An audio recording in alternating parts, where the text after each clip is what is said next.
বর্তমান যে সরকার আছে উনি সর্বোচ্চ ব্যর্থ একটা সরকার। আমরা আগে খুব ভালো ছিলাম, আমার মনে হয় আগের সরকারকে আমাদের বাংলাদেশে ফিরে আনা উচিত। এটা আসলে আমরা আবেগের বশে করছি।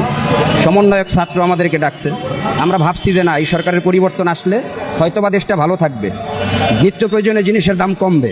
আসলে এরকম কিছুই হয়নি বাংলাদেশে, এখন আরো জিনিসের দাম ঊর্ধ্বমুখী।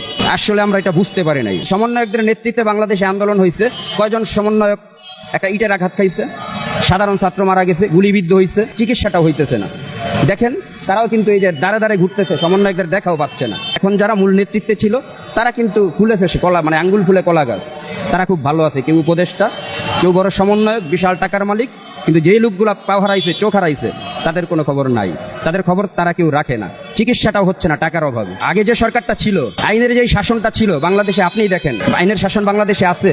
হত্যা, রাহাজানি, ছিনতাই, মানে চাঁদাবাজি, পুরো বাংলাদেশটা ভরে গেছে। দেখেন আপনি।